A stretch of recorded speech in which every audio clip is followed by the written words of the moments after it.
महाभारत का युद्ध 18 दिनों तक चला था। युद्ध खत्म होने के बाद कुरुक्षेत्र के मैदान में चारों तरफ खून से लथपथ सैनिकों की लाशें, टूटे हुए रथ, भाले, तलवार आदि पड़े थी और जमीन पर सैकड़ों गिद्ध, सियार और कुत्ते भोजन की तलाश में घूम रहे थे।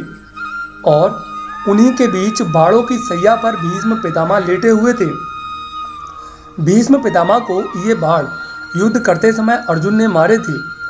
भीष्म पितामह अर्जुन से महान योद्धा थे, लेकिन फिर भी अर्जुन ने उनके शरीर को अनगिनत बाणों से भेद दिया था।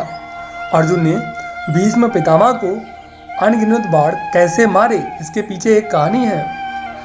अर्जुन ने भीष्म पितामह को इतने बाण मारे कि जब वे जमीन पर गिरे तो शरीर से आर पार बाणों की एक सैया बन गई।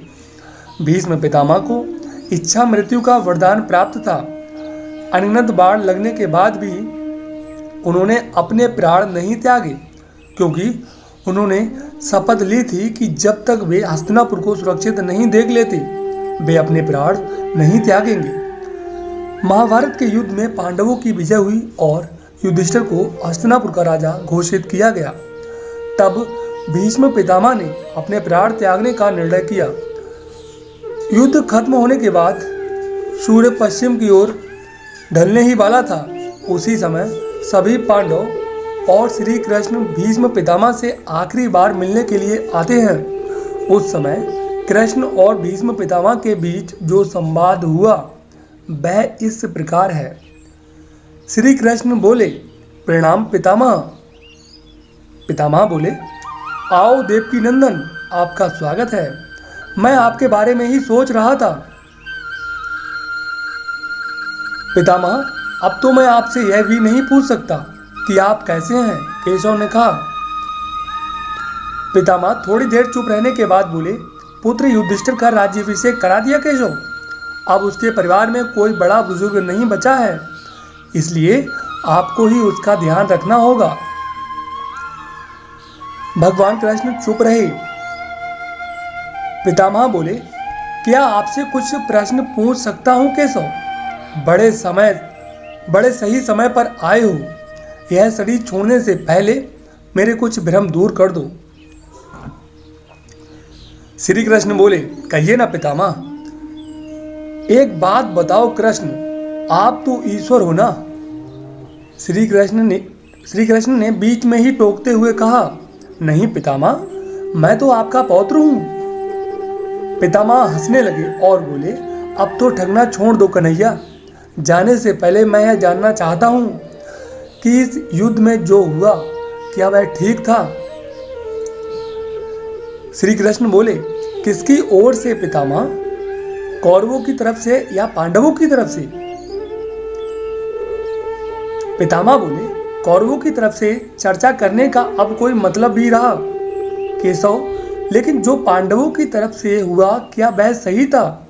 जैसे आचार्य द्रोण का वध, दुर्योधन की जंघा के नीचे प्रहार, दुशासन का छाती चीर देना, निहत्थे कर्ण का वध कर देना आदि। श्री कृष्ण बोले, इसका उत्तर मैं कैसे दे सकता हूं पितामह? इसका उत्तर तो उन्हें देना चाहिए जिन्होंने यह किया है, मतलब पांडवों को इसका उत्तर देना चाहिए। मैं तो इस युद्ध में कहीं था ही नहीं। पितामह बोले, विश्व भले ही यह समझता रहे कि महाभारत को अर्जुन और भीम ने जीता है, लेकिन मैं जानता हूं कि यह आपकी जीत है। मैं तो उत्तर आपसे ही पूछूंगा। श्री कृष्ण बोले, अगर आप मुझसे ही जानना चाहते हैं तो सुनिए पितामह, कुछ बुरा नहीं हुआ, वही हुआ जो होना चाहिए। पितामह बोले, यह आप क्या कह रहे हो कृष्ण? मर्यादा पुरुषोत्तम राम का अवतार कृष्ण ऐसा कह रहा है। युद्ध में छल करना तो हमारे संस्कारों में कभी नहीं था, फिर यह उचित कैसे हो गया? श्री कृष्ण बोले, शिक्षा इतिहास से ली जाती है, लेकिन निर्णय वर्तमान के आधार पर लिया जाता है। राम त्रेता युग के नायक थे। उस समय रावण जैसा खलनायक भी शिव भक्त था और धर्म का महाज्ञानी था। इसलिए श्री राम ने उनके साथ कहीं छल नहीं किया। लेकिन मुझे द्वापर युग मिला है और इस युग में कंस, दुरासंग, शकुनी, दुर्योधन, दुशासन जैसे कपटी लोग आए, इसलिए उनकी समाप्ति के लिए हर छल उचित है। पाप का अंत आवश्यक है, चाहे वह जिस विधि से हो। पितामह बोले, तो क्या आगे चलकर आपके इस निर्णयों से गलत परंपराएं नहीं प्रारंभ होंगी केशव? क्या भविष्य आपके इन छलों का अनुसरण नहीं करेगा? और करेगा तो क्या यह उचित होगा? श्री कृष्ण बोले, भविष्य तो इससे भी नकारात्मक आ रहा है पितामह। कलयुग में तो इतने से भी काम नहीं चलेगा। वहां मनुष्य को कृष्ण से कठोर होना होगा, वरना धर्म समाप्त हो जाएगा।